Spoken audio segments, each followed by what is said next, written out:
Planned Parenthood announces its new president.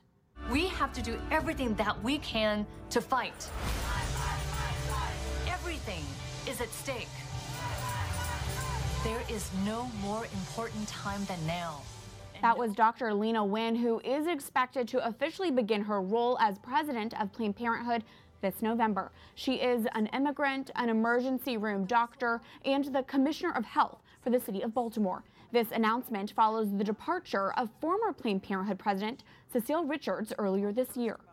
For pro-life analysis, we're joined by Brad Mattis, the president of Life Issues Institute, and Genevieve Plaster is the deputy director of policy and administration for the Charlotte Lozier Institute. Thank you both for being here.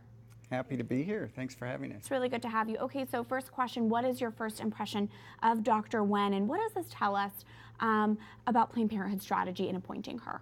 Well, one thing I have a hard time calling her doctor. A doctor heals and nurtures. She's now in the abortion business. And Leana Wen is perfect for the marketing strategy of Planned Parenthood.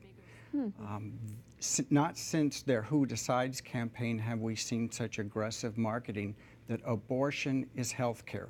Of course, they say reproductive health is health care, but she fits perfectly by her description. She's smart, she's witty, she's tenacious, she's articulate. She's young. And she's dangerous. Wow. Genevieve, do you have anything to add to that? I did want to say, too, that when I was watching Planned Parenthood's own introduction video of her, she kind of starts out saying, you know, I was an immigrant and I'm an ER doctor, so I think aside from them, Planned Parenthood focusing on abortion as healthcare and trying to normalize it as just a primary care service, that they're wanting to fit in more of their messaging about abortion as a life-saving procedure. But as we know, with Planned Parenthood performing over 1 million of our country's abortions over the past 3 years, that abortion is life-taking, not life-saving. Absolutely, and Planned Parenthood really does tout itself as this medical organization, this medical services organization. But if you look at their annual reports, all these medical services are going down,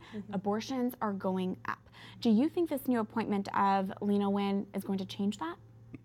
No, I think Leana Wen was brought in to hide it and to cover it, because I think they're wedded to abortion on demand throughout pregnancy for any reason, and now this gives them credibility and a face to hide behind. Genevieve?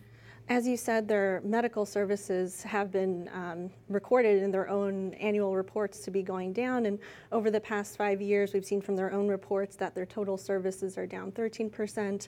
They've lost about 20% of their own total clients, and that comes to about 600,000 clients over the past 5 years that no longer go to Planned Parenthood. So it'll be interesting to see what Dr. Wen brings to Planned Parenthood. And I do want to just mention that over their own history, it was 2 decades ago, I believe, that they had a nurse who was the president of Planned Parenthood at the time, and she wanted to move Planned Parenthood into the primary care direction. I know that created a firestorm within their organization. It was reported on by some mainstream media that shortly after that, she was gone in days. Really? It was not abortion focused enough. So.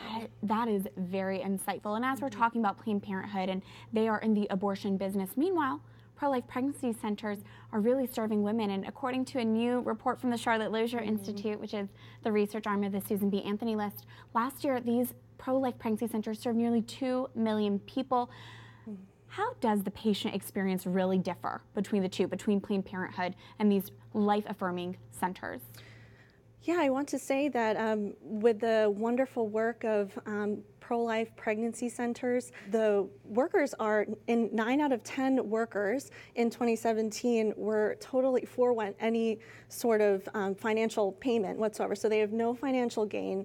They are not looking to sell something to women, which, as you can imagine, there would be a difference in terms of their care, and it's very mission-oriented to empower women. These pro-life pregnancy centers are often labeled as fake clinics by abortion advocates, isn't that right? But what do we know about the medical services that are provided at these pro-life pregnancy centers?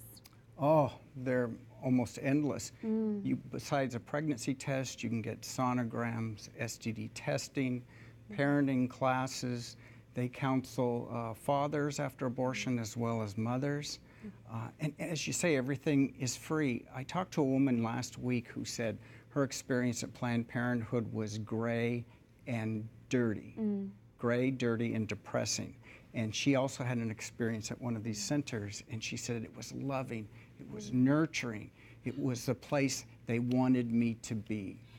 That is the culture of life, Yeah. isn't it? Yeah, and among, since we were talking about this, the atmosphere of care and how pregnancy workers are not, accepting most of them are not accepting any sort of payment, that of the 64,000 volunteers who work at pregnancy care centers, about 7,500 are medical licensed professionals who forego payment, volunteer their time, offer ultrasounds. We know from this report, and thanks to the 3 national networks, we have CareNet, Heartbeat International, and the National Institute of Family and Life Advocates, who provided the Charlotte Lozier Institute with their survey data. We know from them that over 400,000 free ultrasounds were provided at these pregnancy centers just last year. That is true care. Thank you both for being here, Brad Mattis and Genevieve Plaster. Thank you. Thank you.